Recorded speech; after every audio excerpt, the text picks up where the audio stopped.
Can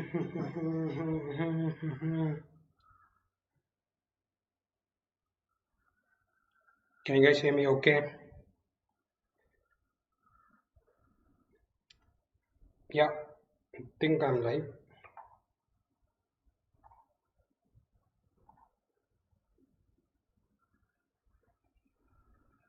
Vanakkam. That's nice. Hello, guys. Yeah,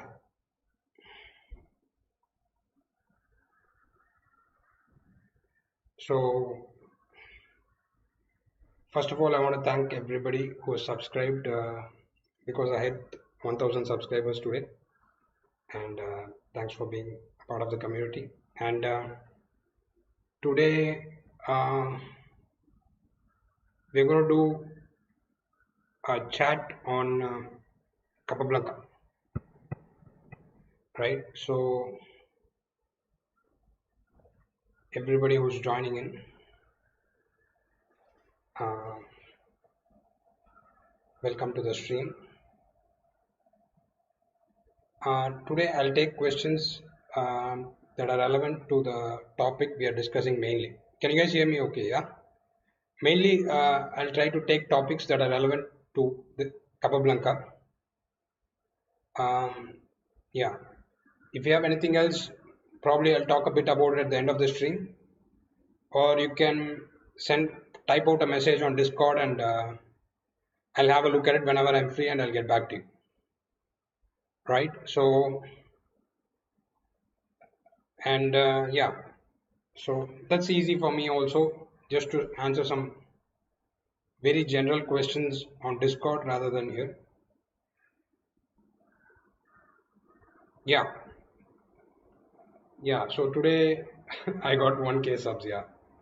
So shout out to Sagar also uh, for making it very quickly actually. Otherwise, it would have taken me about 6 months or a year probably to get here. But yeah, he made it very fast. Yeah, and also shout out to my wife. This is what a surgeon's haircut looks like.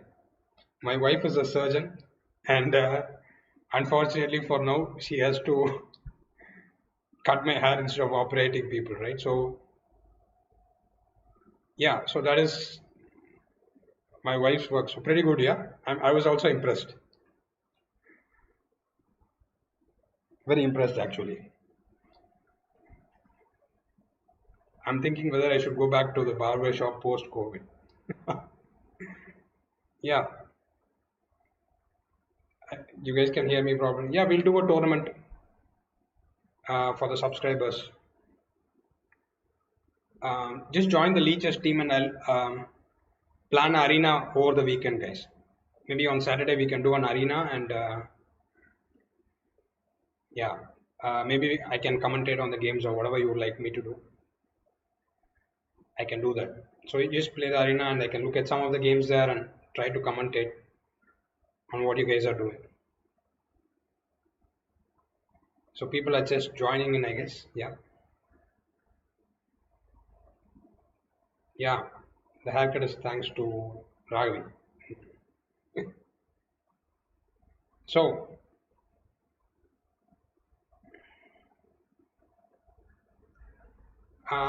yeah, now I'm going to focus on the main topic of today's stream, that is the Cuban legend, right? So, what significance does it have?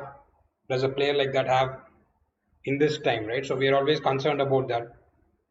The games are 100 years old, and yeah, we are always concerned whether it has any significance in the present time. But yeah, today I'm going to explain what I learned from these games, and probably you can learn something as well, right? So,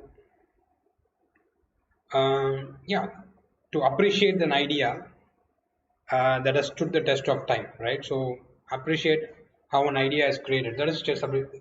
There's appreciation in music and arts, and chess is also an art. So, we should appreciate some parts of it, I think, right? So,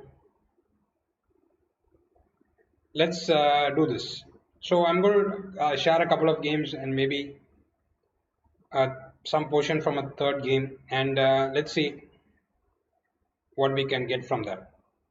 Right. So probably you guys should just try to guess the black move in this game. So Capablanca is actually black here, but okay, let me flip the board to make things easier, simpler, I guess.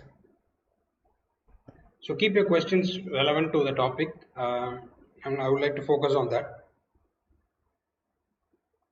Yeah. So very interesting game. This is not Capablanca's most popular game, and it was not his most popular game, but I found this game to be very interesting and a lot of small ideas that you can learn from here. So started off as a Caracan.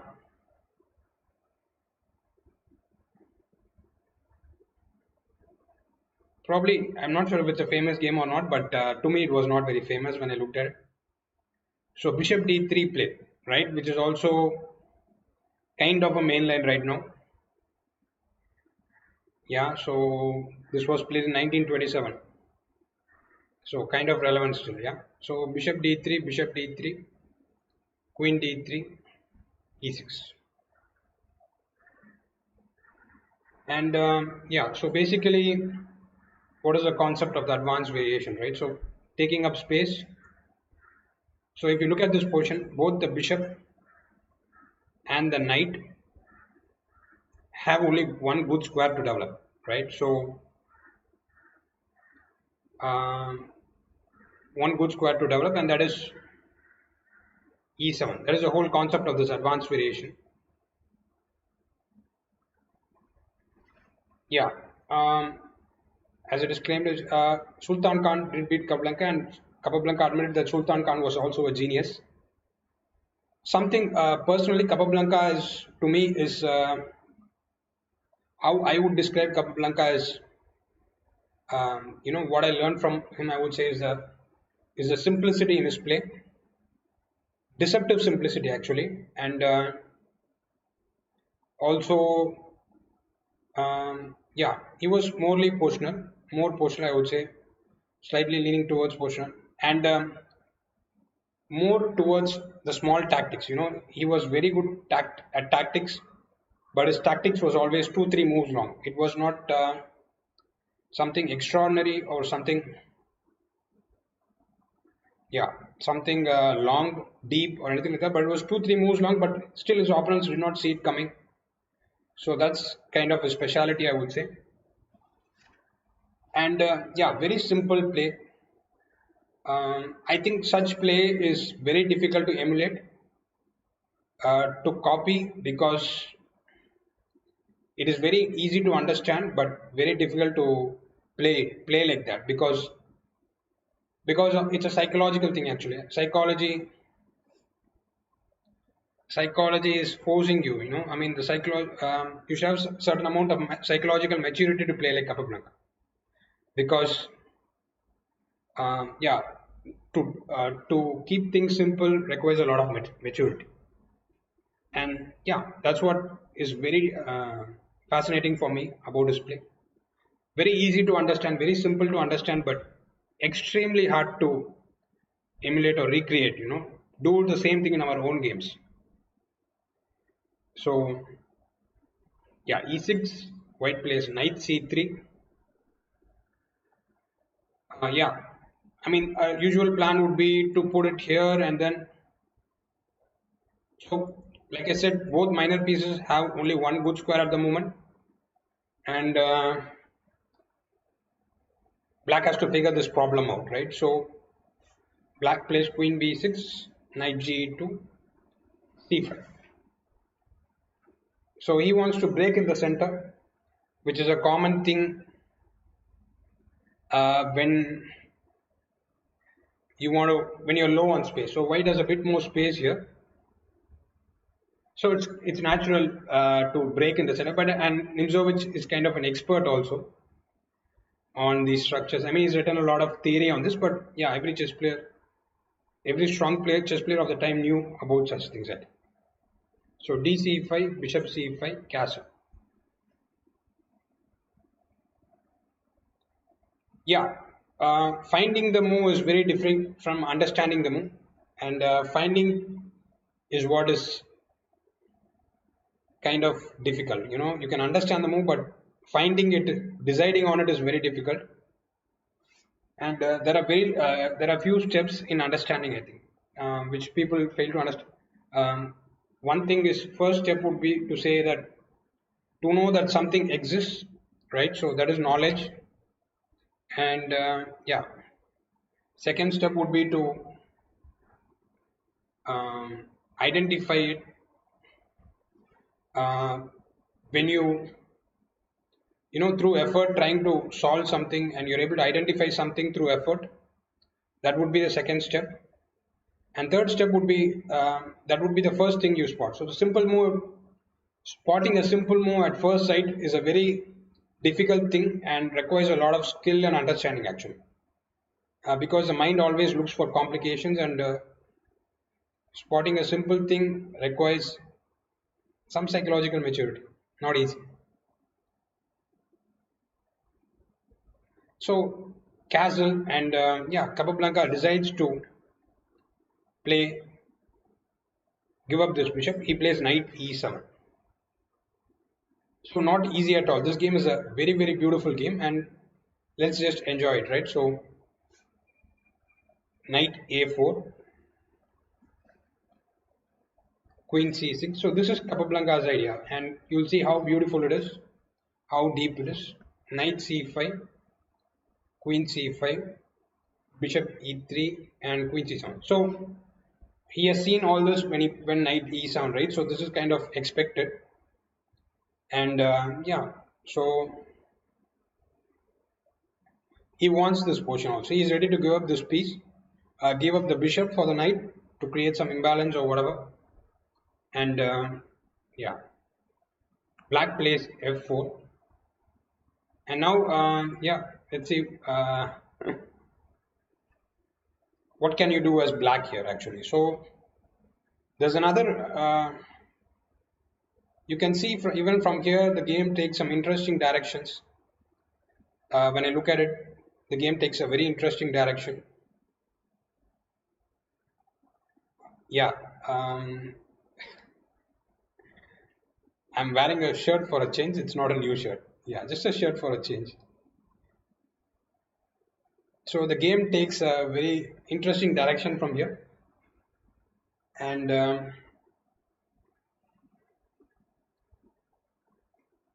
even from here, you can see how far he's seeing and how far he's sensing the position.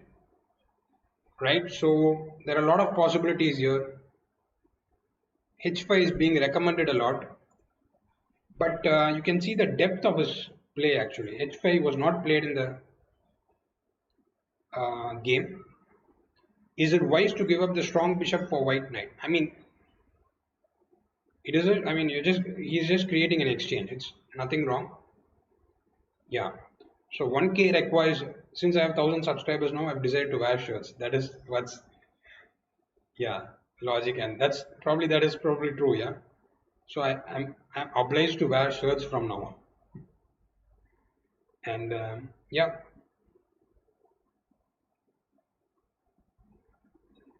let's see. So what's going on here? So H5 is an idea, but yeah, white would probably go knight D4. H5 if you play, white would go knight D4, and I have some ideas, right? Sorry, something like this, and play on. Some ideas, knight D7.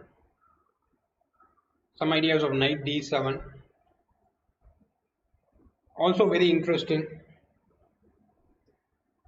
and yeah, so the treat is the game. I'm giving you the treat right now. The treat is just the game that you're going to see. The treat for 1K is these games. So Capablanca plays knight c6 here as somebody. So sorry, first he plays knight f5, and after c3 he goes knight c6. Yeah. So again, Look at how he is able to put his piece. It's very important actually to keep this guy on, keep a good eye on d4, right? So that makes sense. And yeah, bishop c5 is would be very bad if not for knight e5. I mean, we have knight e5 here, so bishop c5 is not really an idea. So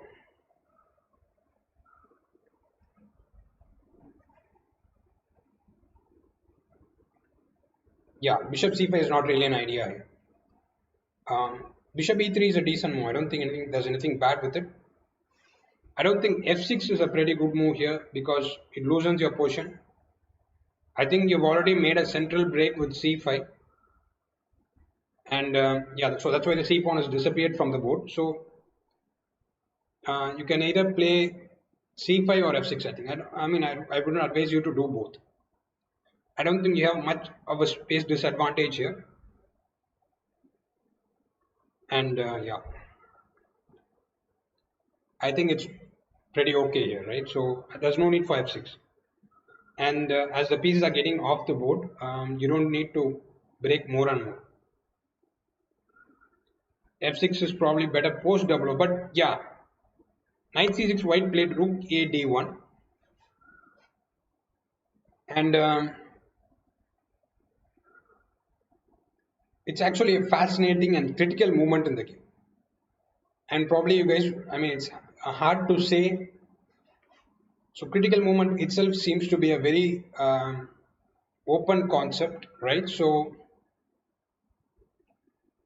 and yeah, basically it depends on whether, so critical moment is created by the players only. So it's a very open concept. There's a lot of theory in that, and Capablanca makes this into a critical moment. So there's a question whether the bishop is bad. I wouldn't really call it a bad bishop because I have, generally you can say a piece is good or bad based on its mobility, and mobility is a number of squares it controls and it can move to. So it has a few squares here, right? So I don't see why it should be bad. So you can see this is what the whole session is going to be about. Chess appreciation, guys. So appreciating a critical moment, I would actually define a critical moment when there is a change in the characteristics of the game. When there is a change in the strategical elements of the game. That is what strategical or tactical elements of the game. That is what I would consider a critical moment. There is some kind of exchange, strategic exchange, right? So some king material is exchanged, and so on. And it's a very, very beautiful concept. I've thought a lot about critical moment, but vaguely I'll tell you. But I don't think whatever theory is out there is very conclusive because critical moment is created by the players only. I mean, it can be created by the players, and it can be created by the position also. It can be created by the position, but can also be created by the players. And yeah, in this portion, Capablanca decides to make this into a critical moment. So you could just play double O normally here and say, okay, I'm not going to make this into a critical moment. I would say a critical moment is when there is an opportunity for change. When it is about to happen, probably that's what I would say. I would not say when a change happens. Yeah, it's hard to define these things. So most people are curious, most concerned, interested in G5. So yeah, you guys are also making it into a critical moment. Very interesting move actually. But yeah, kind of non-Capablanca, but yeah, I have to consider this, of course. I don't think I like it so much because of knight d4. Yeah, knight d4, I just take bishop d4 and it becomes kind of weak, I think. Mhm.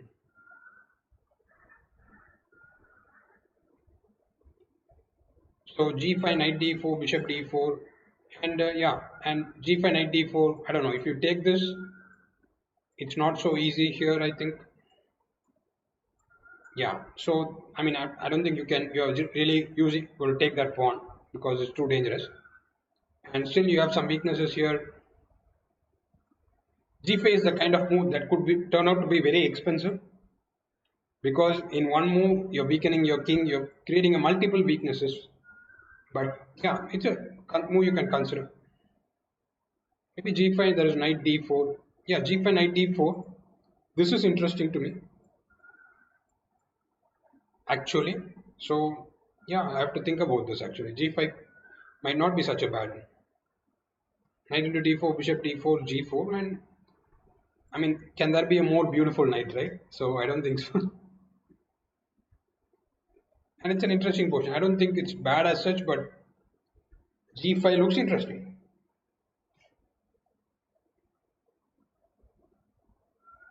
Maybe I should go.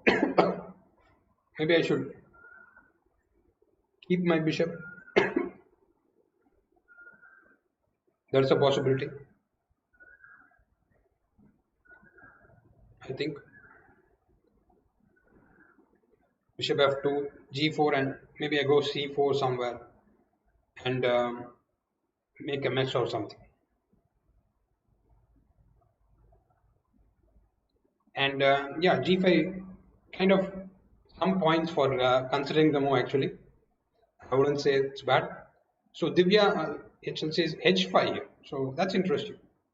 But a pretty normal move, right? So Capablanca is more deceptive than that, right? So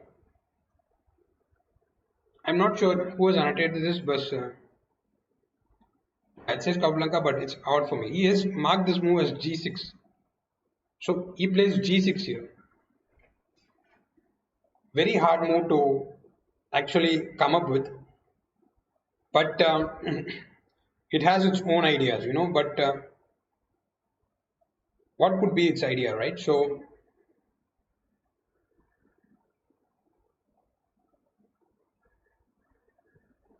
yeah, it's kind of a deep and deceptive move actually. Deep and deceptive move. You know, this move actually shows the Capablanca's understanding of psychology, um, his understanding of his ability to see what his opponent is going to do. You know, it shows foresight actually. And let's say if White just continues with something like Bishop f2, Black would probably play h5, and nothing has changed. I mean, we just go back to your idea. Yeah, g5 is a pretty common idea in French classical. Nothing, but still, it's an interesting move here. Not sure how good it is, but yeah.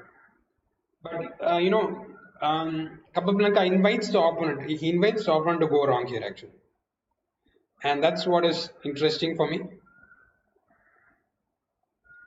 White plays g4. So before um, you can take before black plays h5, white wants to play. White has decided to kick the knight, you know, but probably not a very good move. But there is some psychological discussion going on as always in any game, and yeah. So let's see. Knight into e3, queen into e3, h5. So very important. How look at how deceptive Capablanca is. So very important point and a reason for delaying castling, right? So h3, black would play hg and go long castle. So he has kept the king in the center for so many moves, right?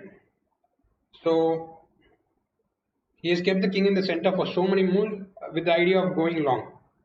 That's the whole concept, right? So yeah, h5 and white went g5, and now the next part of the game starts, guys. The next part of the game starts, and it's interesting still. But to me, it was beautiful. See, white pawn would always be better on g2 rather than on g5 because now f5 becomes a permanent outpost. Yeah. So fa kind of becomes a permanent outpost. I think white would rather have his pawn on g2 rather than on g5. So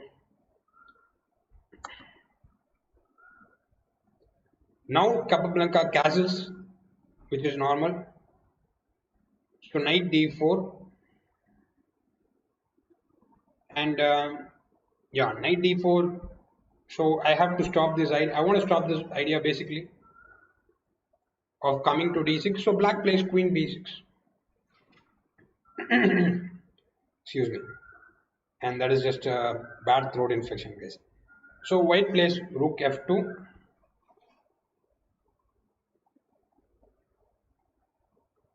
Um, so now, I mean, the position is settled actually. There's no, after this idea, the position is again settled. So a maneuvering game begins, right? Each side is trying to find out what to do here. And yeah, so I mean, even though I have done all this, it's not like black is winning or something. So right now, it's more like I have a slight edge, probably, maybe not even that. I have a more of a long-term advantage, and I'm just trying to do something with it. Mhm. So I mean, but the king is very safe. So no f5 breaks, no h3, g4 breaks. So the king side is completely closed out.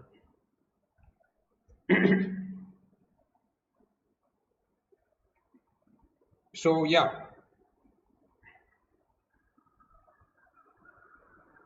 so knight. Some ideas are knight a5, knight c4, which are not bad actually. And yeah, it's a normal way to play. Nothing much. I mean, this is not a critical moment, so there are many possibilities here. And actually, games are decided in non-critical moments only. So non-critical moment, I mean, um, only you know you are create. I mean, from a non-critical moment, you're making it a critical moment, right? So Sukumar, we have enough mods for now. I'll add you later, man. Not now. We have to stick to the topic for now. Stick to chess for now, right? So I'll add you later. Yeah. So if I'll add you later if we need a mod. I don't think we need a mod. Self moderation is best. I think the chat is very much self moderating. So that's I'm very happy with that. So rook f2. So just some normal plays. You don't have to worry too much here, but just enjoy the chess here. Yeah. Rook fc8 and yeah, white plays a3. Probably not the best moves. I mean, but these are you can't really call them mistakes also. So I mean, it's also Nimzowitsch is kind of a positional. I don't know. He's written a lot of book on positional chess, and he has his own theories on positional chess. So probably he has some idea of what he's doing, right? We should assume that. Yeah, but it's not easy to play. It's easy to talk about theory, but it's not easy to play chess. They are very different things. Chess is not really theory actually. So yeah, there's a huge gap between theory and chess and practical chess. So yeah, uh, rook c7. So Capablanca makes the most natural moves, doubling here, right? So rook d3, knight a5. So he doesn't know what to do here actually, right? You can see the next moves, and it's not so clear what he's going to do. Rook e2, rook e8, right? So a lot of moves are possible, but yeah, nothing changes the assessment of the position. Nothing takes white black. I mean, there's no move that takes black forward here, right? So a maneuvering game is going on, which is normal for such positions. When yeah, but it's like black has no risk in this position, so I would say I prefer black, right? So Yeah, so he's just waiting for his opponent to do something and go wrong and stuff like that. King G2, Knight C6. Yeah, so black should, I mean, in retrospect, I think if you look at the game, um, you can see that uh, white should have exchanged the knights here. Some very good questions. Knight c4, white would probably, I mean, knight c4 is a logical continuation of, what do I say? Knight a5, right? So we go to a5 and then to c4. So I should have explained that. Excuse me for that. So some moves like queen c1 is a move, right? And even queen f2 is a move that is given back here in this analysis. Queen f2, knight a3. So if ba3, there's queen b1 check, winning this guy. But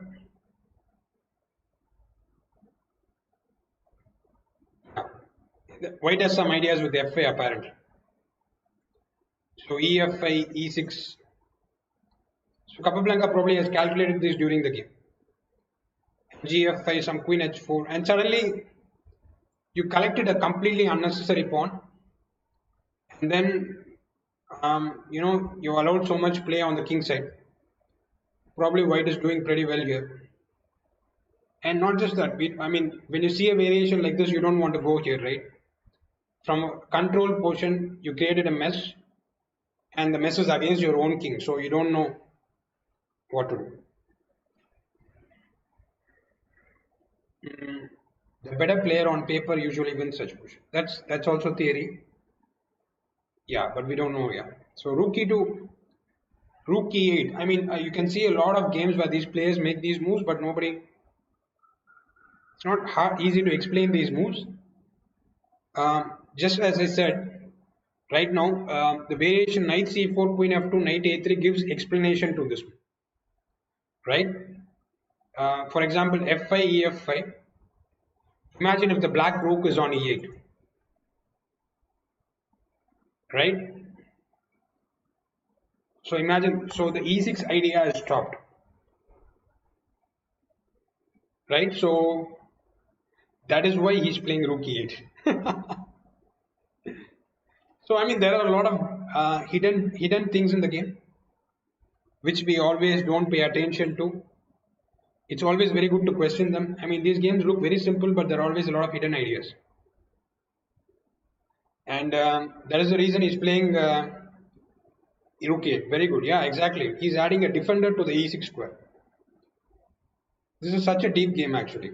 And you look at the, so there is always a dialogue. I mean, people don't make moves without an idea. And if you don't understand the idea, you can think about it. That helps your thinking process. So king g2 he plays. Now he has stopped this, right? So knight c4, queen f2. So white also has an idea. Knight c4, queen f2, knight a3 is not working because there is no check on b1 now. So yeah.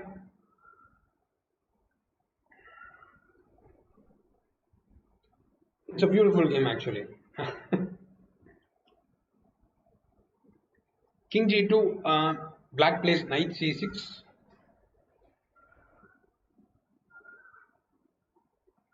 And yeah, I mean, in retrospect, when I have seen this game, I want to take this knight. I want to take this knight on c6 because that is the reason I'm going to suffer. I know that, but probably Nimzovich didn't have the foresight. And yeah, he didn't take it. Rook e d2. Humans are always wiser in hindsight. I think there's some quote like that. I mean, we are always perfect. Humans never make mistakes in hindsight, but we always make mistakes. Yeah, we are always smarter in hindsight. Why do you want to put the? So that's the question. Put the king on h4. Why do you want to put the king on h4? That's a nice thought, but I'm not sure what you do get with that. So Capablanca also says, I mean, you cannot win this position without giving your opponent anything. We want to, when we are thinking here, let me find the winning plan, let me find this. None of that exists. So we are looking for something that does not exist. If you are looking for a winning plan in this position, looking for something that does not exist. Knight on c5 would be great. That's a very good concept. Yeah. Maybe you will try to get there. But Capablanca came up with something. This is also knight on c5 is a good route, I think. It's definitely interesting. Probably white will not allow it somehow, but knight on c5, that's a healthy way to think. I like that. So rook e2. So now he goes back and now he's not going to exchange these knights, right? So can we go a5 a4 is a question. Of course you can go a5 a4, but why do you want to do that, right? So there is no real reason to do that. Look at the depth. I mean, look at how the concept is developed in this game. This is such a deep game, guys. This is like, yeah, this is such a deep game. There is so much under the surface here. Rook e d2, and Capablanca goes rook c4. And now Nimzovich goes queen h3. Now this is a position I have given to many players as a puzzle. And yeah, it is not a regular puzzle probably that you guys encounter, but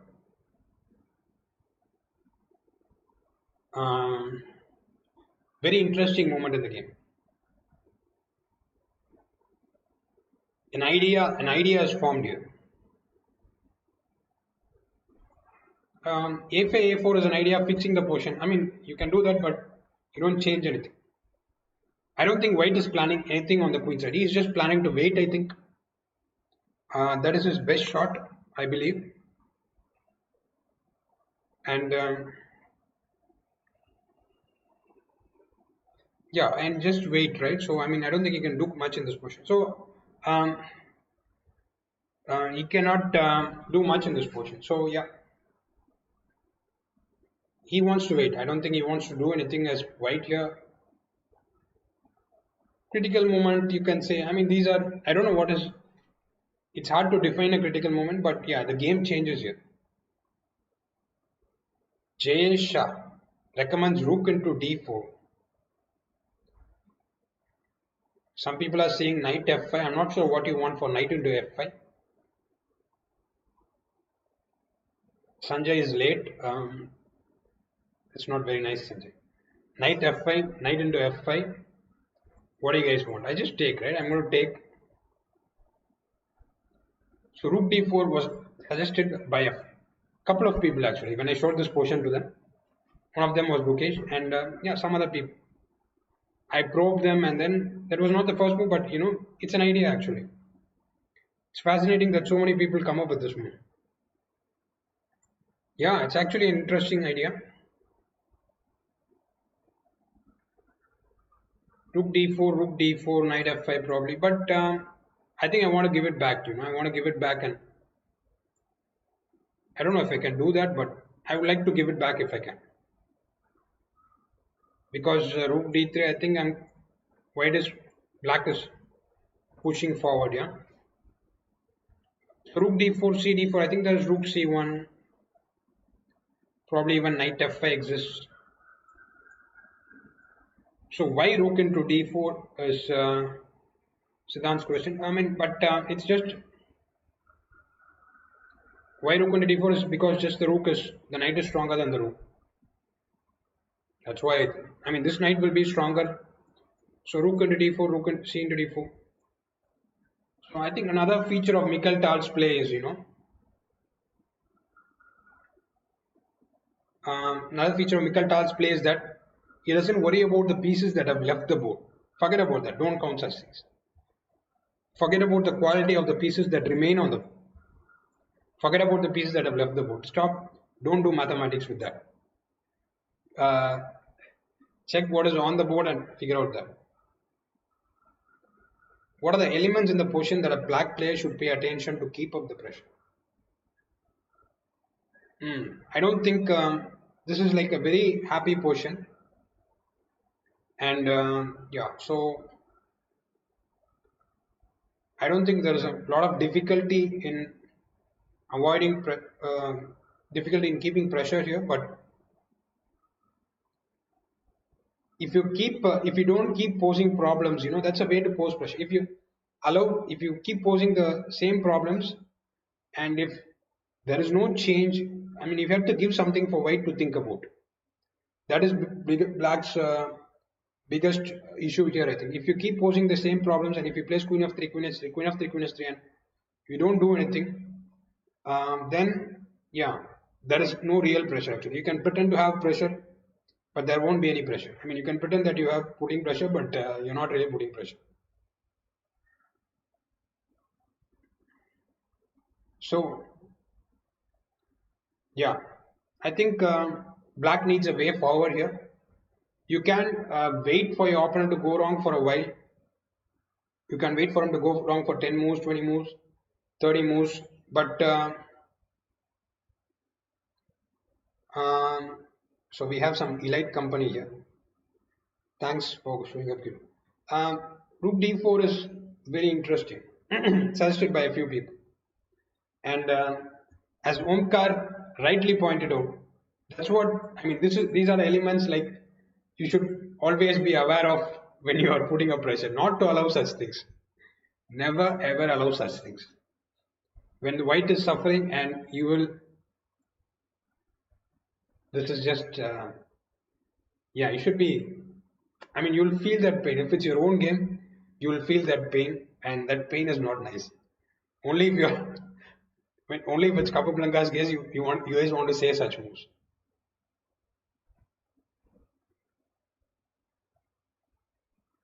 Queen a5, queen a4. Also, beautiful ideas. I don't think that's possible actually, Omkar, because of there is some b3 always. But I mean, I'm fascinated. I mean, it's so beautiful that I like that you guys can think like that. These are small plans and clearly shows you guys are already playing well, yeah. Rook d4 is good if opponent was in time pressure. Yeah, I mean, that's a way to make a decision. But here, I mean, this was such a. I mean, I studied this game only after I became a grandmaster. Shame on me, but I think I saw this game before, but I did not understand a thing. And after I became a grandmaster, I studied again, and I'm like, what is going on? This is so deep. There's quite a bit of lag, I think, but okay, latency, yeah. Hmm. So yeah, there is a story here, guys. There is a story. I mean, that is what I enjoy most about these games, and that is chess appreciation. That is appreciating an idea. So throughout the game, Capablanca is able to read Nimzovich's mind, and Nimzovich is failing to read Capablanca's mind. King G7, H4 ideas. Why do you want? Okay, white will not do anything.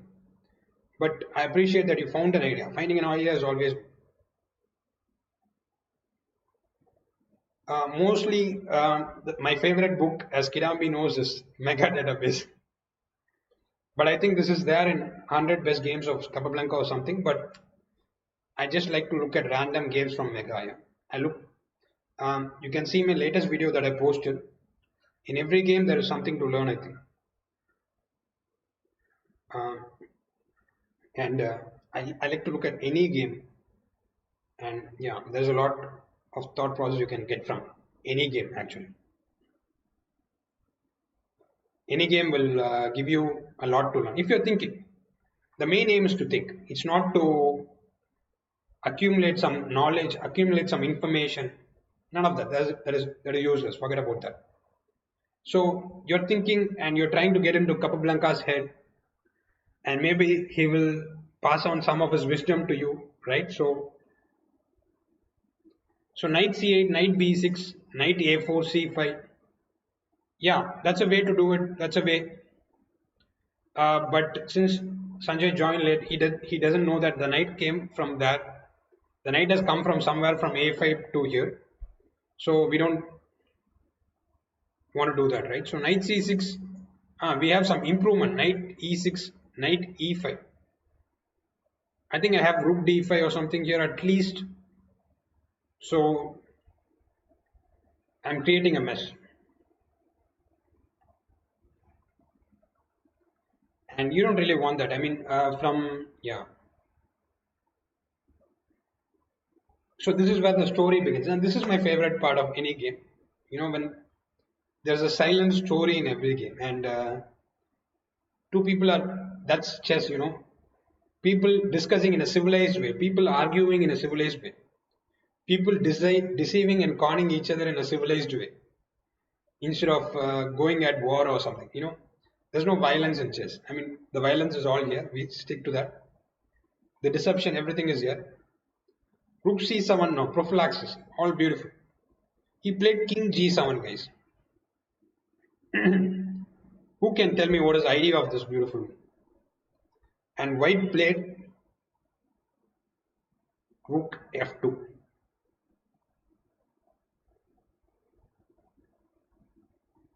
And rook f2, what happens, right? So,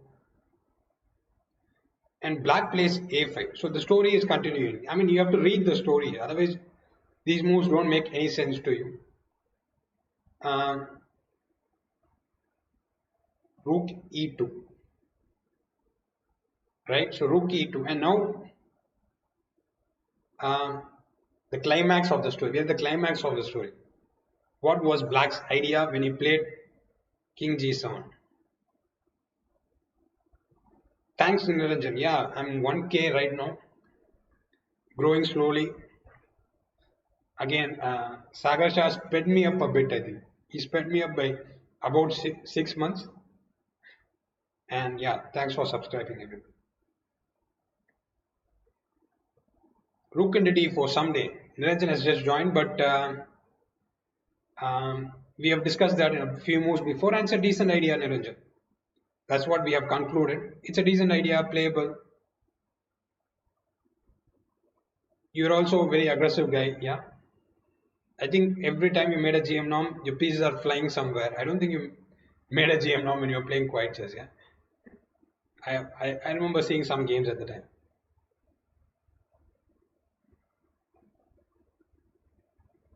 So king g6, housekeeping. What's an housekeeping? What is knight g8 and f6? That's like lighting the house on fire. Queen d8, h5, h4. You want to do that, yeah? Queen d8, h4, queen h8, queen h5. None of that actually. The idea of king g7 is completely different.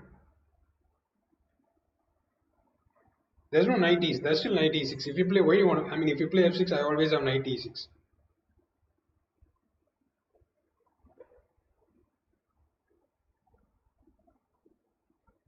Right? So, yeah.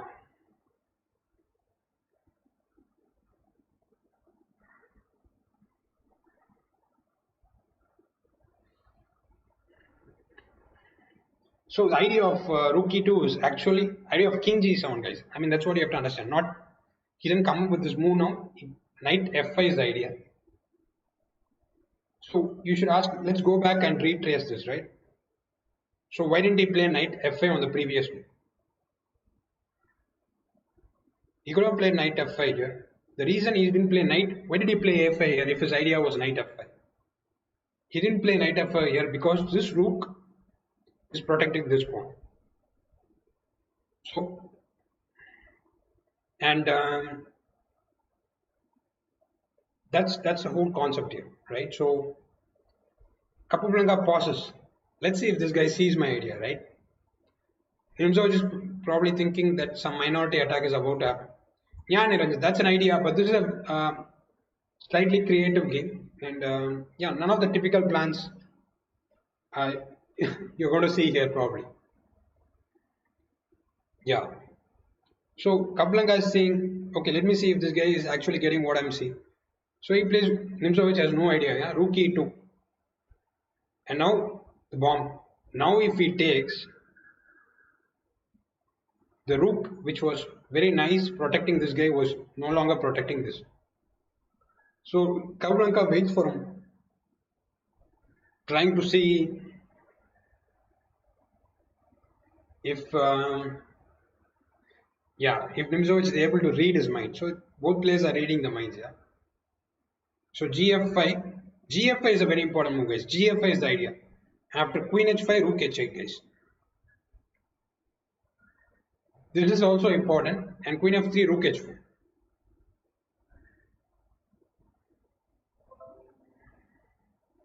And this is completely winning. I mean, I'm collecting all your pawns here. I mean, it's just too bad. My rook is much more active. You have too many weak squares.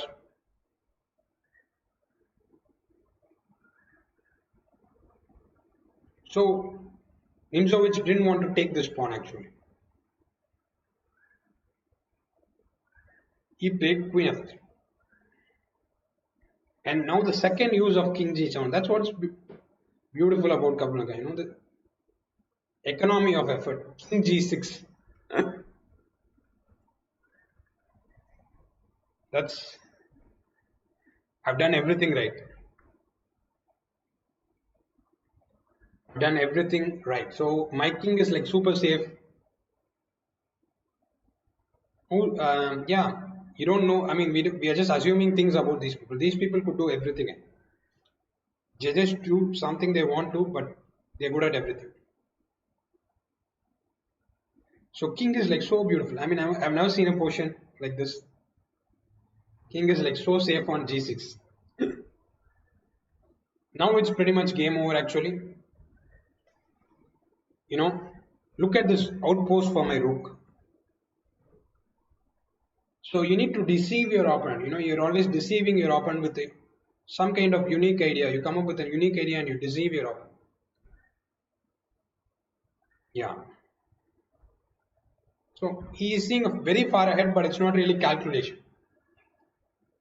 But a good understanding of the opponent also. You know, you can see that. This is a beautiful game. Rook e d2. I mean, rook rook is like I mean what what else can you ask for a rook, right? So it's just game over. Rook d4, rook c4. So I mean the difference in the pieces is too high. So black is kind of uh, taking over here. I have a pretty good mic. I am using a mic. I'm not using the laptop microphone or something. But I'll try to play with the settings a bit and see if I can change something. I'm not sure. A5 is also a brilliant move. Very well said. I mean, look at this. Look at this guy. Yeah, rook e f2. Yeah, a5.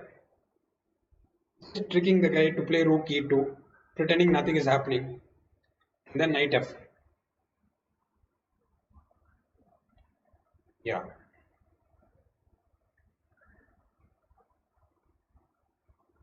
Yeah, rook c4, queen f2. Yeah, queen f2 was possible. Queen f2 was played in the game. Nothing changed. Queen f2 doesn't change anything because I still have an incredibly good piece on e4. Queen b5, and there are a lot of ways to play here. You know, it's not an only move or something. King g3.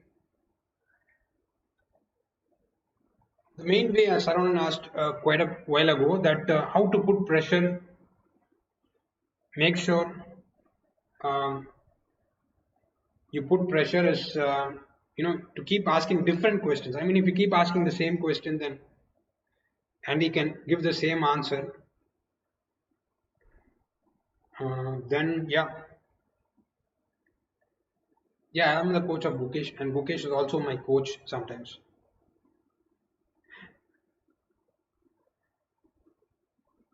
So let's see. King g3, rook d4.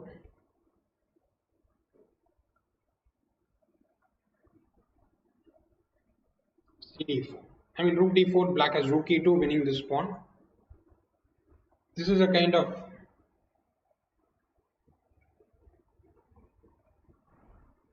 this is the kind of um, thing that yeah, your position is collapsing here. So, in case white was more attentive to black's threats in the game, do you think the game was worthy of the game? Yes, definitely. I mean, I think if your opponent is attentive full time, all the time, then you're never going to win any game. Um, that is what is the whole point, I think. How you can dull the senses of your opponent, how you can pretend that nothing is going on, you know. This is an extraordinary game. I've never seen something like this actually. To me, this is an extraordinary game.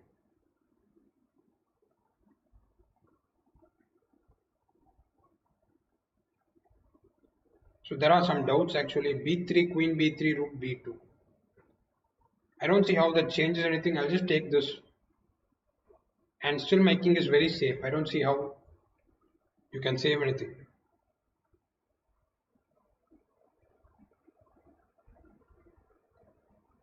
Every game is, there are no games won without the opponent's cooperation, I think. Yeah, that is also the nature of the game.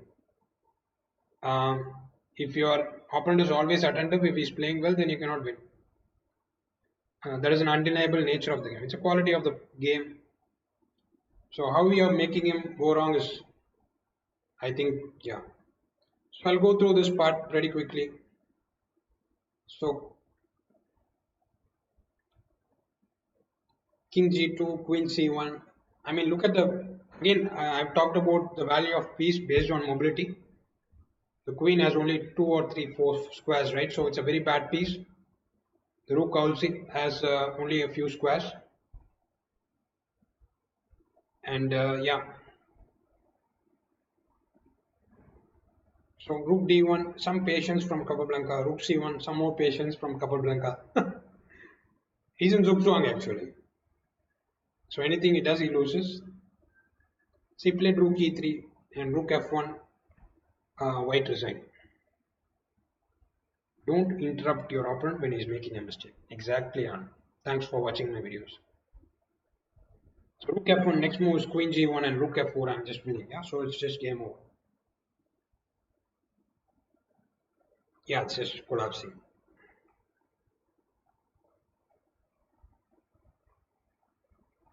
King g6. It's pretty much game over after king g6. I don't know if it's wise to resign or not, but I think it's pretty much game over. Which game should we look at next? Let's try this actually.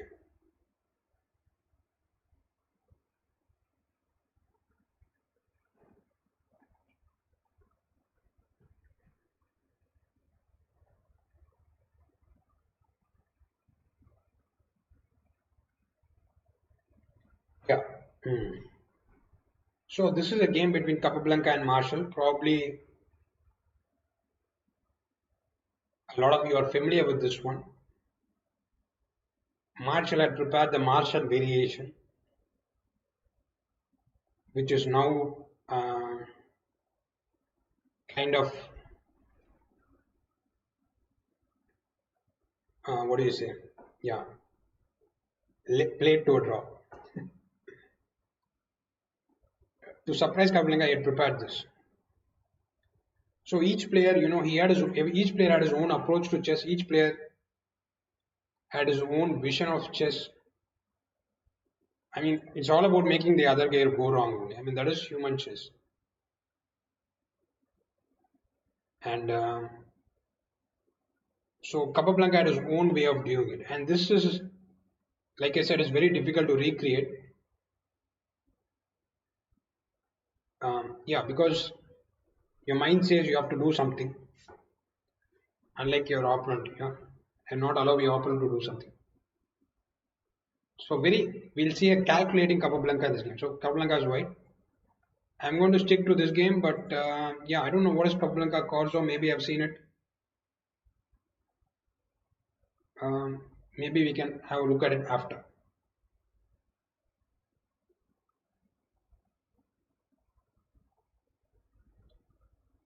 So c3 and d5. This is what it's all about, right? So uh, that is what it's all about. So basically, Marshall's very original and brilliant discovery.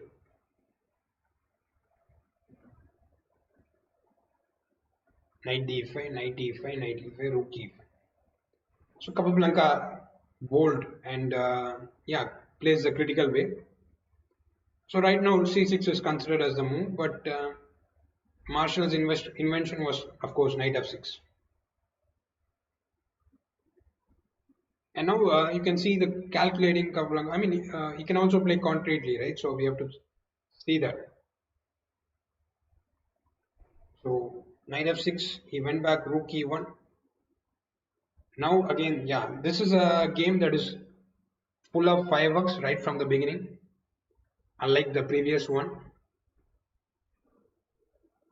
And yeah, rook e1, black plays bishop d6, and white plays h3. Stopping knight g4, but let's see what Marshall has prepared for h3. Knight g4. So that's the whole point, guys. I think he was prepared even here. I think only Kidambi can enlighten us. I don't know for sure, but not sure. But I don't know the history much, but history or the story of this thing so much. But let's see. So knight g4 already there is a lot of crisis in the opening itself, and I mean you can say that black created a critical moment with d5, right? So I mean he could have. What is a critical moment? Critical moment is a subjective thing only, actually. I could even add that actually. A weaker player has more critical moments in a game than a stronger player. Um, Maybe critical moments in chess are very hard to identify actually. Even the strongest players find it hard.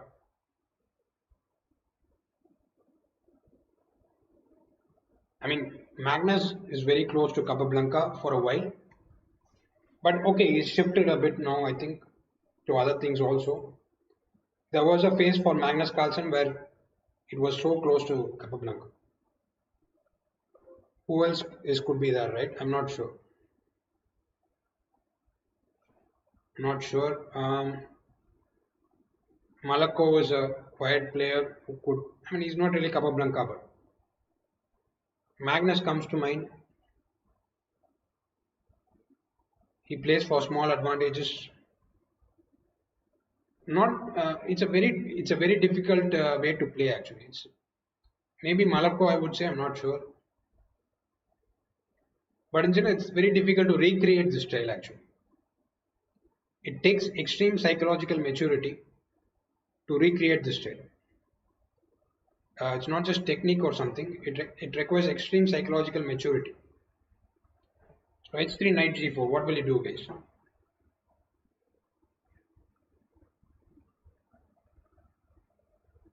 Um, Karpov is a current player. I'm not sure Karpov can be considered. I mean, okay, let's say. I don't think they are similar. You can learn something from them, but there are no similar players actually. Karpov is also kind of different. Yeah, so Wesley, that's interesting consideration actually. Saravanan's interest, I mean, point of view is interesting. So Wesley is playing for small, simple strategy games. But Cup is like a total calculator. But so Wesley is always calculating. That's what I've heard about him. But we don't know how Capablanca thinks. You can never get into the head of another game. Maybe Capablanca is also calculating. I don't know. But his ideas don't look like that. But he can calculate when it is necessary, like in this game. So what to do here, guys? Knight g4. Anish Giri. Yeah. I think Anish Giri considered himself closer to Botvinnik. I think that is Anish Giri's favorite player. And not sure. I think that's what I've read.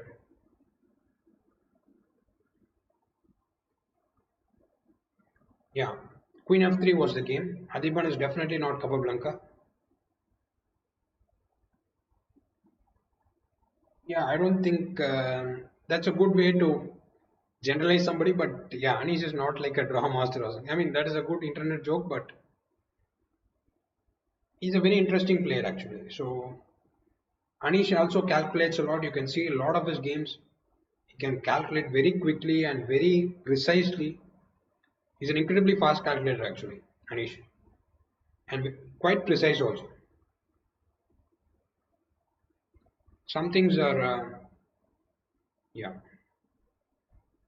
Queen f3, black plays, queen h4. So he's not backing up. It's Marshall after all. Even if he attack the rook on a8, it's all about counter attack now. He's given up the pawn.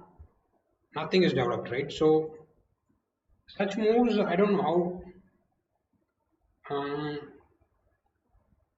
how out of box this kind of play was at the time. It wasn't considered very logical, but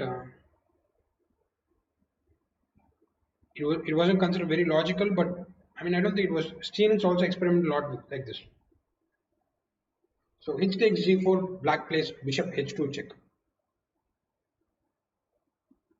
king f1, bishop g4, and now queen e4, bishop f4. Very important. There is a lot of calculation here in this game, and yeah, g3 to protect h1, right? So I mean, if I don't play g3, I'm dead lost. Capablanca is white in this game. This is Marshall's innovation that he used. I mean, apparently prepared for a year or two and wanted to use it against Capablanca. So g3 queen h2 is the move, which is very hard for me. I think not sure what's going on here. I mean, if you take this, it's of course mate, and of course you cannot take with the pawn also because I at least have this. I'm not sure if I have something more, but I would just end my calculation with this. But yeah, rook e3 is a move. Some crazy lines which is ending in a win for black, right? So Capablanca does not do that. Rook e4 is a recommendation from some people. I'm not sure if that is a move. Rook e4, what happens? I have to think about this. I don't know what's going on.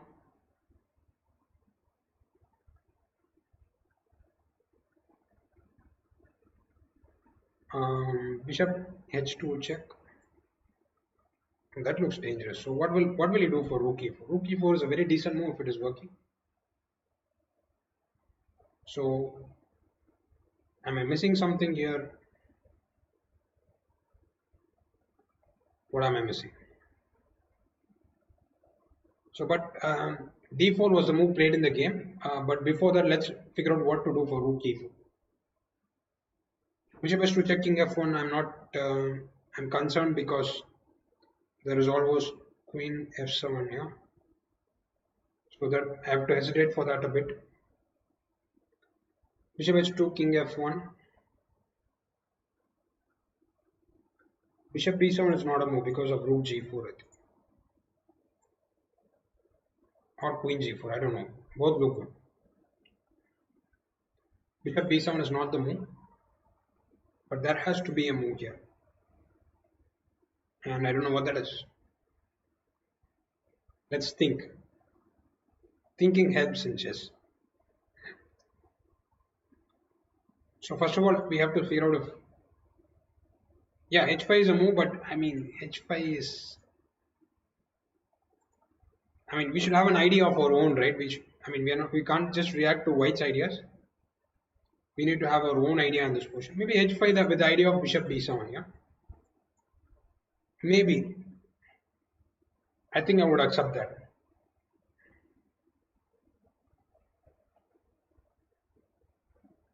And yeah. So rook e4, I don't know what else to do. instead of h5. H5 it looks like a very decent move. And I have some threat, so black has to react to that. So I mean that's kind of keeps the game going, right? Maybe I would have to do h5 for rook e4. I can't find anything very quickly other than that. So game was actually d4, and black plays knight f2.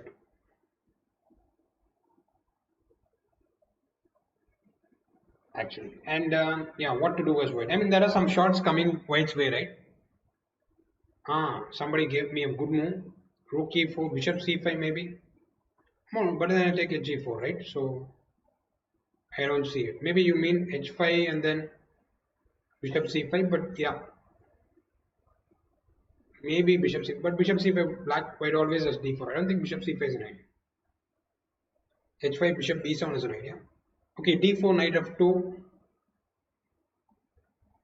Okay, somebody says rook e4 bishop h2, but please tell me you have something for king f1. Otherwise, there's no point to this move.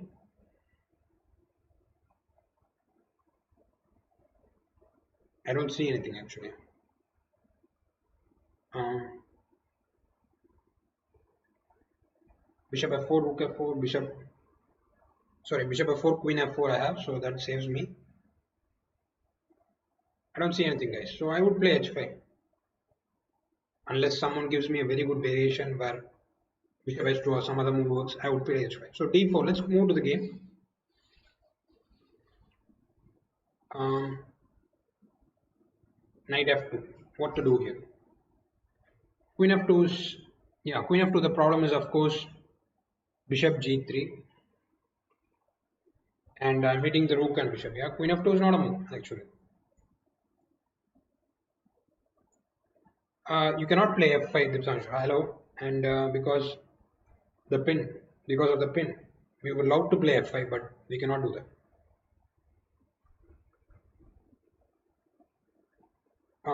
Rook e2 was the game. Apparently, it's not the most precise, but let's see the game. I mean, such things are not important. And bishop g4. What's going on here?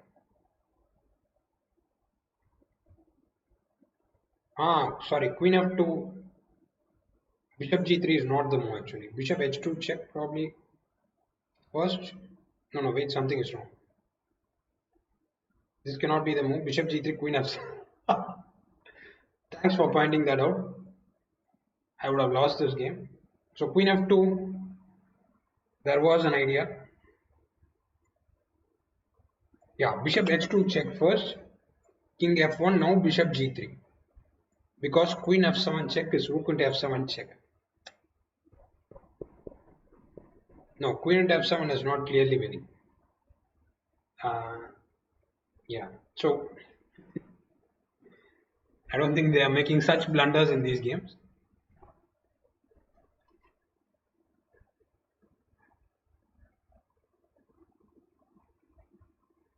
Yeah.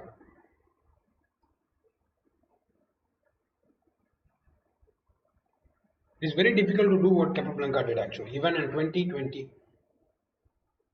or any point of time, I think. Uh,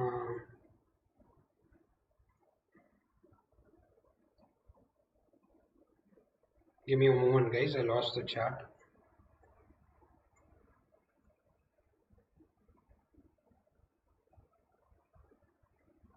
Yeah. So queen f2 is not that simple. I mean, yeah, we don't really. Sharon has given us a game which would be very hard to trace, I think, in general. I don't know how to find such a game. I don't think is it that game there in a mega event? I would doubt that actually.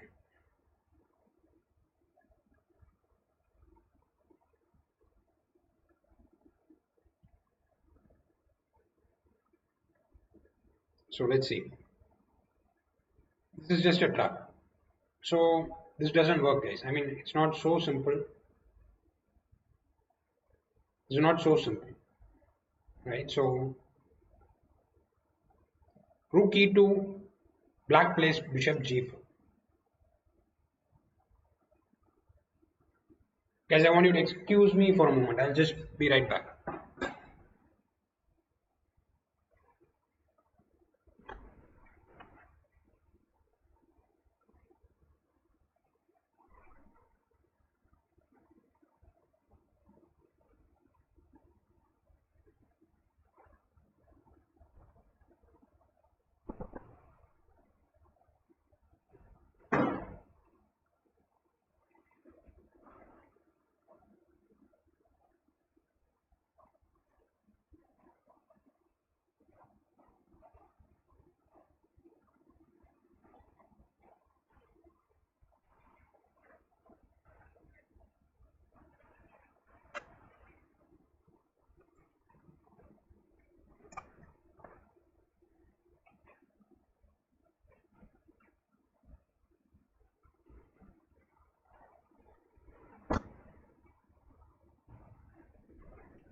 Yeah, sorry guys.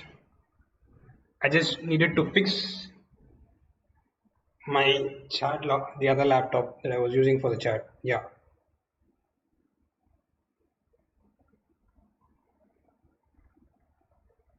Oh, he played bishop g3 without bishop h2, yeah?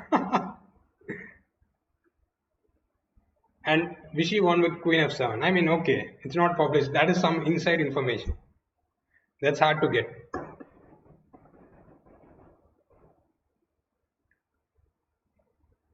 So yeah. So I hope you guys have figured out all the lines and figured out how white is winning here. If he is.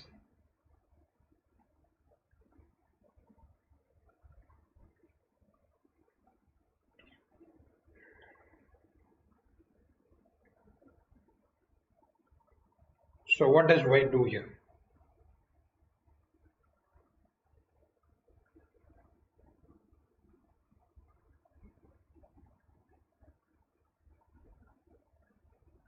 What does white do here? Am I still there? Yeah.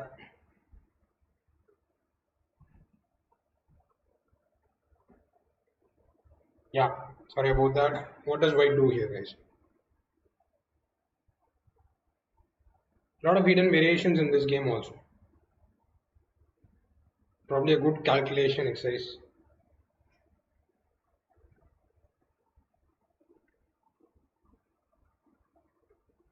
He was able to do it when it was necessary. He was able to calculate when it was necessary.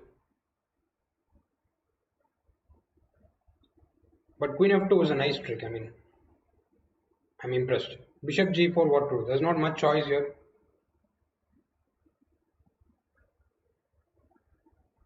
Knight g4, good question. I mean, so many good questions. Knight g4, white plays g3. Look at how, I mean, it's absolutely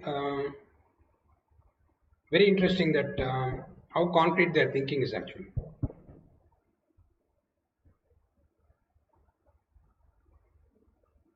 Uh, Capablanca versus Sultan Khan was the first game that I've annotated for my channel. It's already on my channel, so you can see it later. G3, I don't know.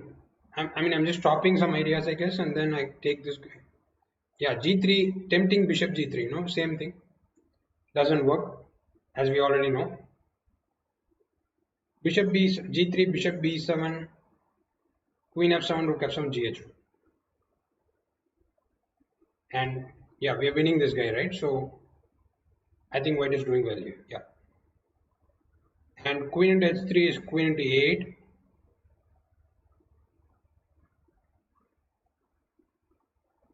And yeah, so knight G4, white would have gone G3. A lot of scary lines, but yeah, they're able to see a lot of things actually.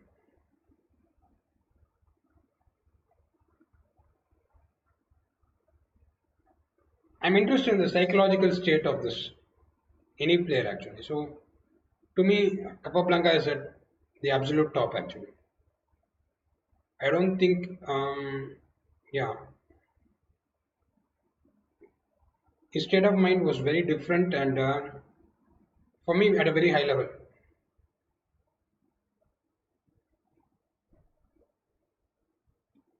Rook e2, bishop g4.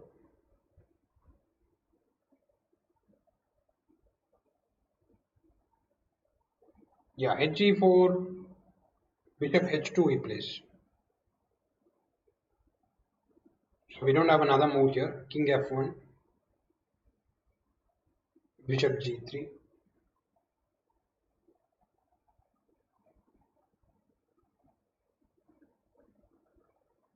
Yeah. So now he takes this guy again. There's only one move, so not so difficult to figure it out. Queen h1, king e2, bishop f2, and now bishop d2. Yeah, that's kind of important. Probably I should have paused that. Excuse me for that. But now it's over. Queen h3.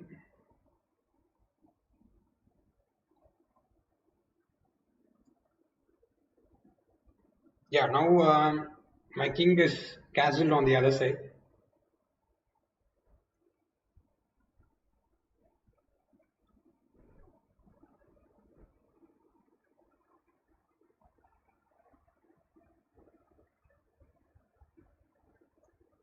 Yeah, so bishop d5 just to play b3 king b2, let's say, or a4 and bring the rook out, and just to bring the piece to closer also. It's just a logical move. Here there's nothing happening actually after this, so a lot of so this is a very different game from the first one. A lot of calculating lines which are hidden probably for us, right? I mean, knight g4, g3 is an example, and not so easy to figure out everything. But yeah, very concrete play from Capablanca. I think they are playing what is necessary in the push. And yeah,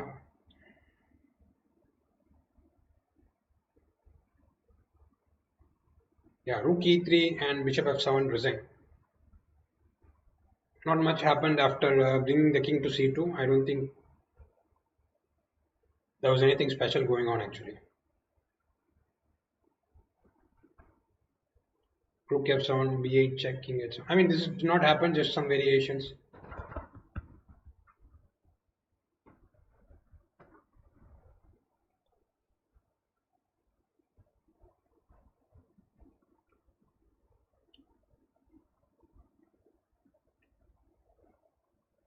Lot is going on here. Lot is under the table. Lot of under the table things, right?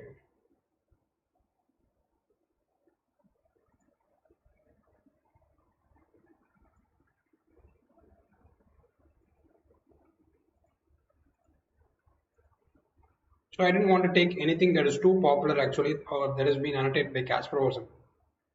So you can just read my great predecessors to figure out those games.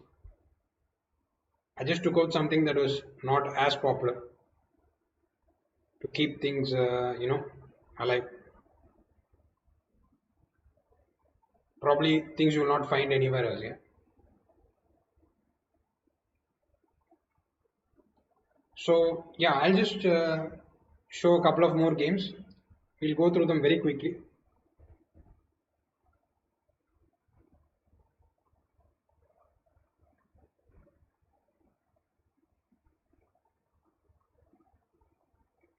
What moves do you want to see? I don't understand. I think I showed the game just. Oh, very. Oh, you can't see. Yeah. Hi, Kishan. Yeah, I mean, you need a certain foresight for that. You have to develop understanding, I think, and you have to develop psychology of the game. So maybe if you are able to read your opponent, you can react according to, right? So that's one way. I mean, it takes some time. Yeah.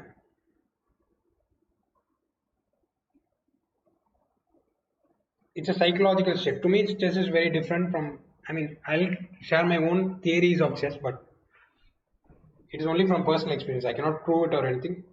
I think when a player is playing, uh, his mind is traveling to different places probably because chess is all about perception only. You're looking at the same thing in a different way, and when you're a beginner or when you're world champion, I mean whatever, when you're a grandmaster, let's stick to that.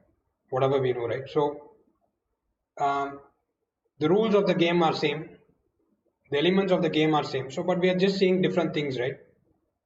That is perception. Nothing changes, but suddenly we are looking at something else. Everything is same. I mean, the rules are same, the pieces are same, the pieces are moving the same way, but the moves we are considering as our understanding or perception grows is different.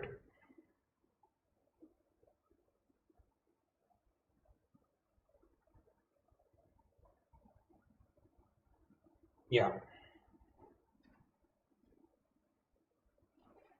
As I said, I was going to keep it close to the topic, but work for an unrated player would be just to solve. I mean, you have to solve tactics only. I think. I don't think there's anything more I can advise other than that. For I don't want to. I mean, just think about it. I don't think I'm pretty good at giving advices, but yeah, or qualified also. But you can think about it. Psychology. I mean, psychology is. I mean, changing your perception is important, right? So the way you view the game, it has to constantly change because you can't change the rules of the game. You cannot change the nature of the game. All you can work with is your perception. So just a very interesting game actually.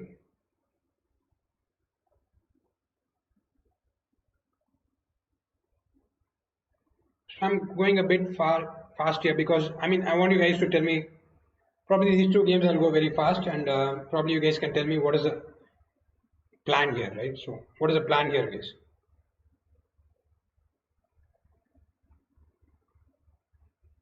What is a plan for white in this position? I mean if you're white to play, what are you going to do here?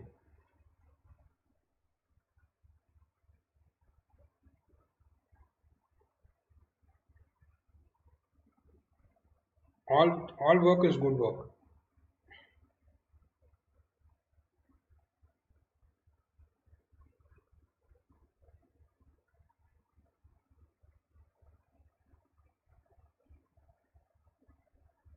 So Queen G3 is a move that is being suggested. A lot of moves I'm sure are going to come my way.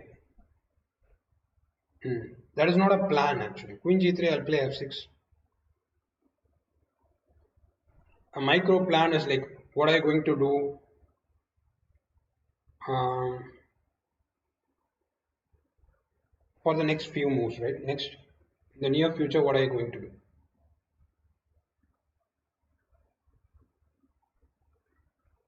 A4, A5, bring the knight to C4, C5. Yeah, Queen E1 idea was Queen G3. According to you or according to Capablanca, I don't know. That's debatable.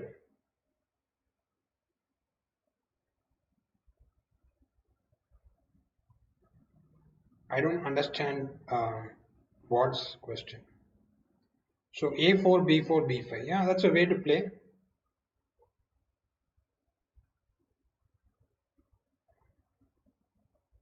No, pushing D4 probably would not help you much, but not a bad idea. Yeah, attack on the queen side is a good plan, but how do you want to do that, right? So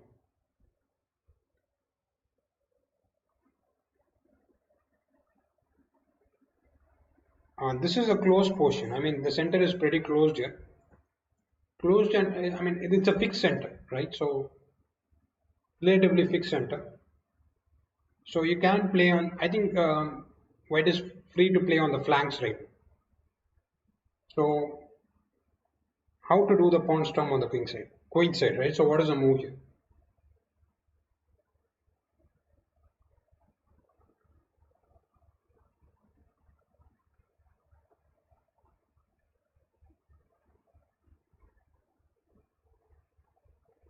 Knight d2 is an interesting idea. Not bad.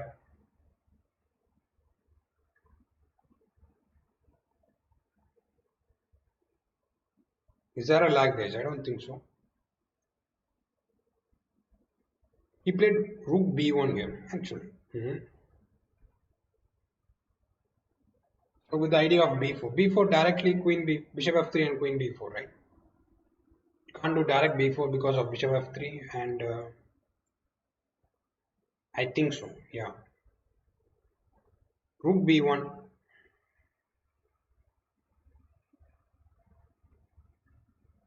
with the idea of b4, a4 and so on.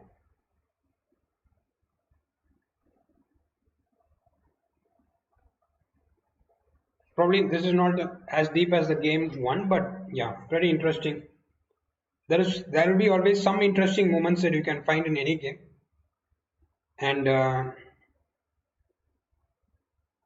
yeah, this is rook b1 here. I mean, you can consider why you didn't consider my move or so on. I think the rook belongs on b1 in general, so it's a good idea.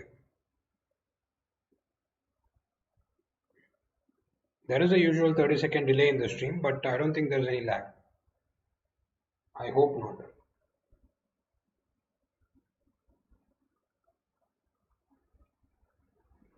Well, if you give up the pawn on b4, I don't think it's a good idea. The open file is not good enough here. I mean, it's not like you have so many attacking pieces. Only a pawn storm works here. So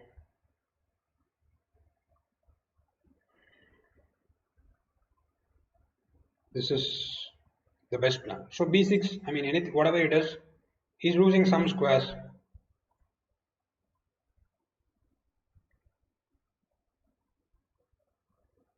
Knight d5, queen c5, c4. Yeah, so slowly there is some difference in the quality of pieces, right? So and now we can claim to have an advantage.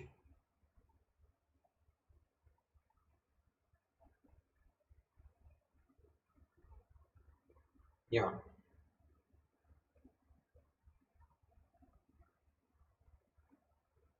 So c4, knight g5, rook f2, knight e6. He maneuvers around queen c3, rook d1. So one thing people struggle with looking at old games is that they claim that the defense is not so good, and it is true for some games, but in some games defense is good. Um, but you can also learn a lot by how a plan is executed when you look at these games. And also, yeah, if you're not finding rook b1, whatever move you cannot find, you can learn something there. Okay,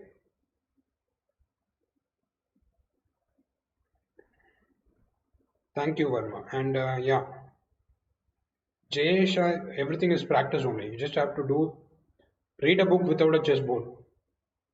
If you want to improve visualization, that's what Petrosian did. He read chess books without a chessboard. I improve my visualization skills by solving questions blindly. Just take a study or something and do it without a board.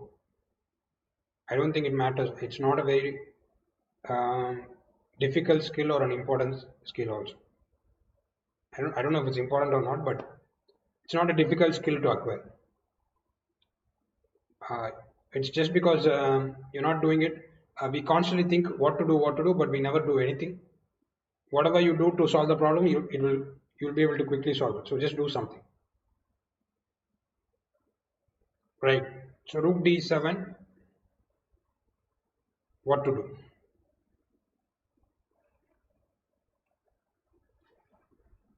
Right. So okay, a lot of plans. I mean, I think it helps you to see these games, to see how a chess player approaches a position. Also, no, there's some. What is his relationship with the game? How he approaches the game. These things are important. I think develops culture and respect for the game. So how white is breaking through here? I mean, that would be a good puzzle for you guys. I mean, who can tell me what's the move here, right? So I've been chit-chatting too much for too long.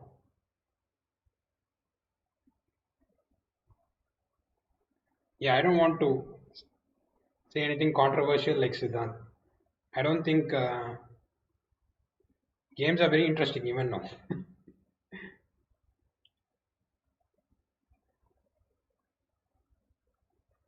I see Indian games also, Siddhant, so they are also interesting. But yeah,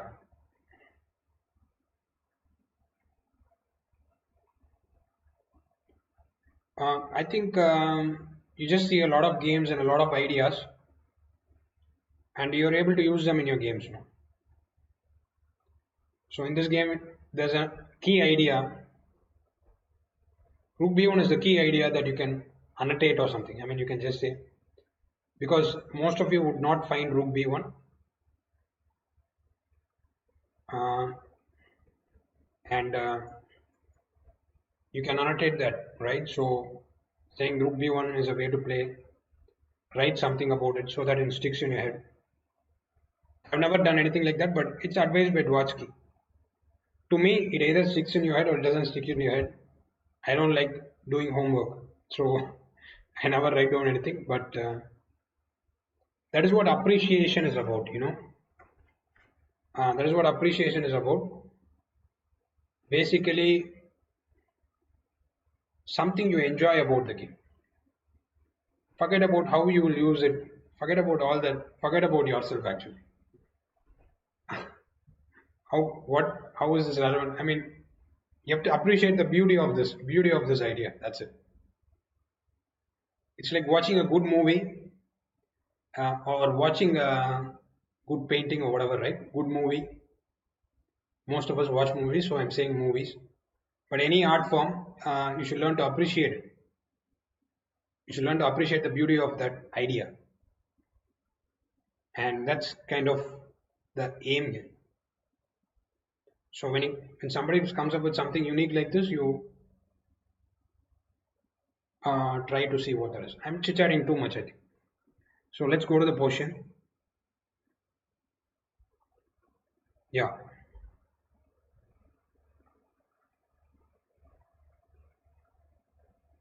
What is the portion? Yeah. No, no, no. Rook D7. We are at Rook D7. White is Capablanca and black is Janowski.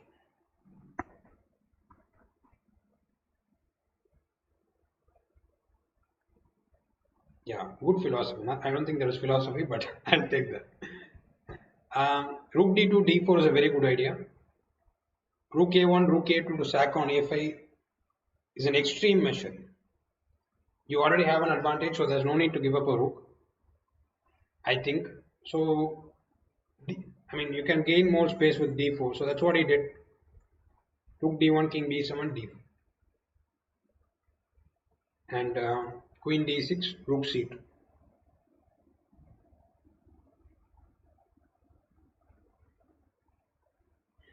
E into D4, E into D4, knight f. You can look at your own mind. Blame my internet provider, but myself.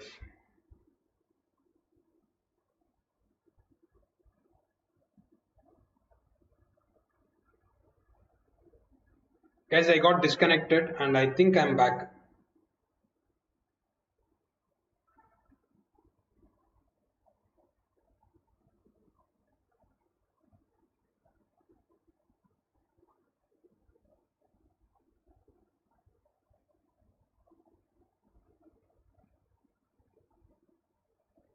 Hey, back.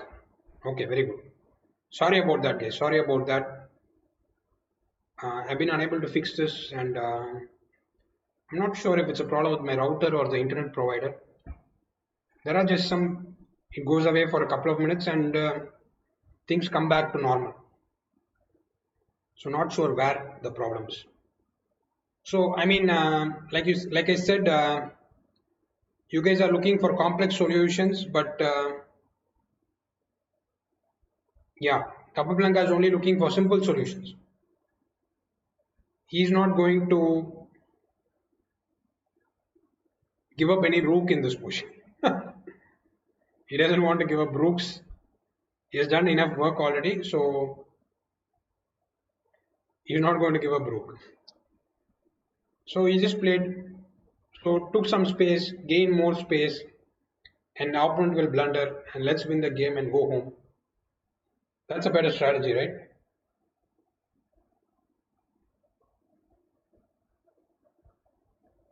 That's a better strategy than winning rooks.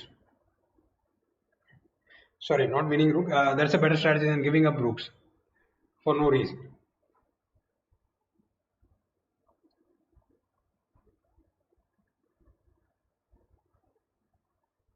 Yeah, c5 wins, and I'm like winning so much material now, so it's all over, right? So knight into d5, e into d5. I mean, I don't know why he's still playing, but it's over.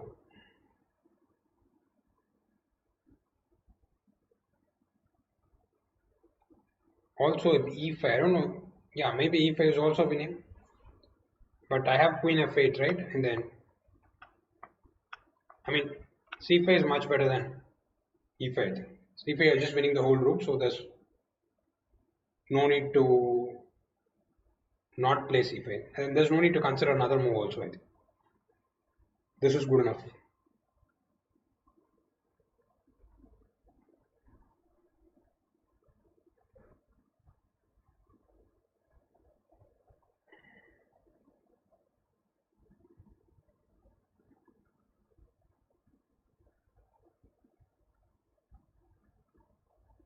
So you can learn some plans also, right? So you can learn some plans also from old games. Like I said, sometimes one side is completely dominating the other, and so you can learn some things from that probably. But in order to for you to be, I mean, that's always a problem that Philidor faced. I think every chess player, I mean, every giant in his time faces that problem. Yeah, first game was far more deep. Second game was also actually very deep, but probably I went a bit fast. But this was a simple game. Um, this was a more or less simple game. But Rook B1 is a good idea. You cannot, you don't have to remember the whole game also. Even if you remember the Rook B1 idea, it's useful for you. So what to do here, guys? Bishop A6. The V structure. Yeah, I didn't notice that actually until now. As Kidambi mentioned, there's a big V here.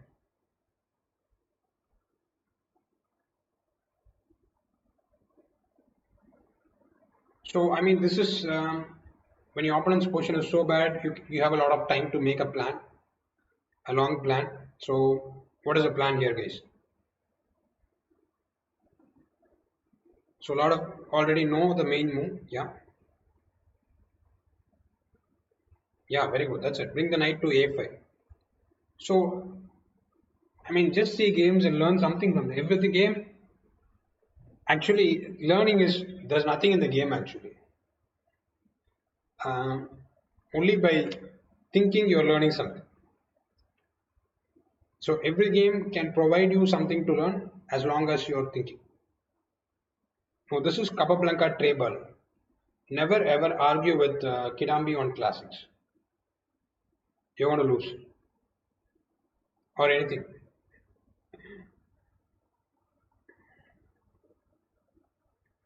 So knight to a5 and wins. And now of course bishop a6. Yeah, and the position collapses. Nice structure actually, like he mentioned.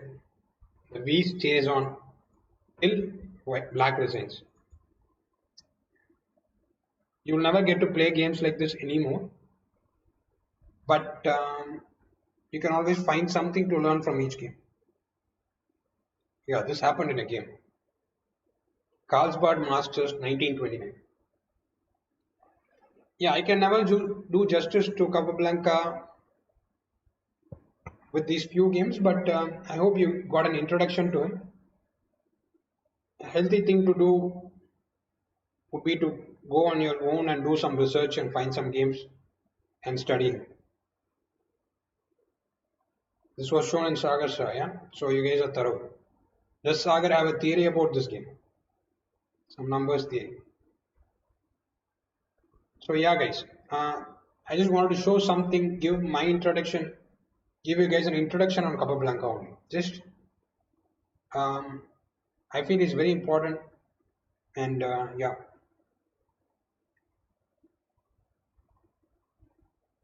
kind of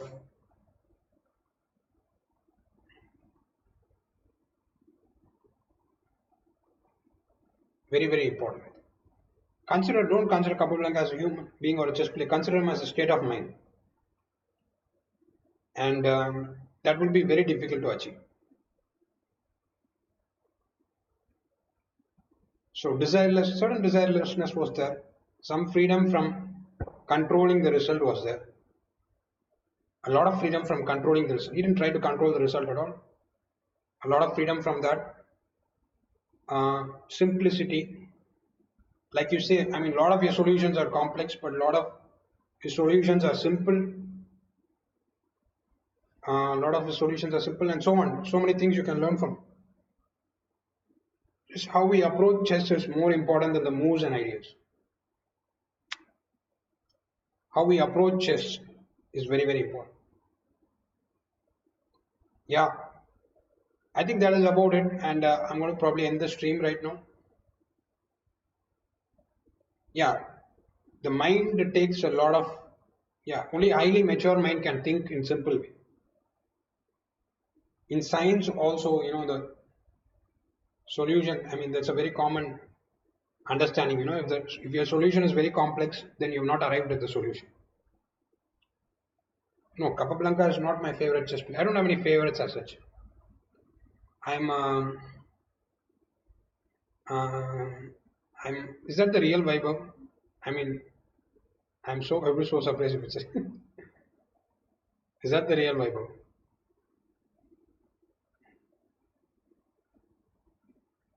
The first game I showed was my favorite Capablanca game, which I showed in the stream. It is against Nimzovich. Not as popular as his other famous games, but you need somebody to push you. You need somebody to push you also. Hi, Vaibhav. Thanks. I mean, I'm so yeah surprised and honored you are here. Yeah. So uh, I showed a game in the beginning. It's Nimzovich Capablanca, right? So from the year 1927, not so popular, not his most popular game, but very deep.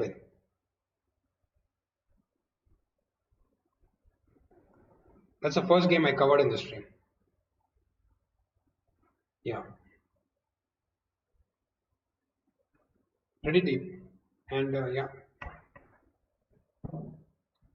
achieving the psychological state is more difficult than understanding these moves, and yeah, even especially yeah nowadays I think. Yeah, so that's about it, guys. Achieving Kapulanga psychological state is difficult, and that's why it takes. That's why it's great. Yeah.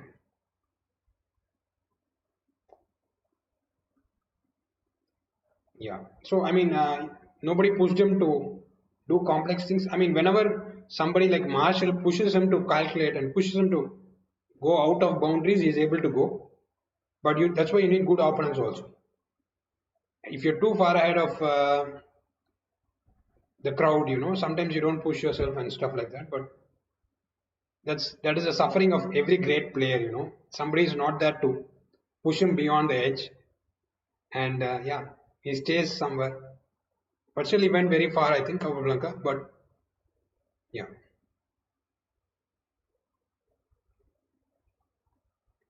I think I'll be back online tomorrow. But tomorrow will be a simple stream. Probably we'll do some tactics together and just chill. There won't be any lecture tomorrow, but yeah. Okay, thanks for showing up, guys. And yeah, a lot of strong players here. Thanks, Vaibhav, and everybody who showed up here. Thank you. And yeah, see you tomorrow. Actually, I think there'll be a tomorrow morning. but it will be a chill stream, nothing useful. Probably we'll do some tactics and wow, okay. I don't know if tomorrow will be interesting for you, Vaibhav, but yeah, next time something's interesting, I'll even text you if you want. Yeah, yeah. Tomorrow I'm just going to do some tactics and maybe chill with you guys. Yeah, tomorrow morning. So thanks, guys, and goodbye for now. Tomorrow morning I'll probably be here at 9:30. I'll update it on the channel. Just have a look. All right.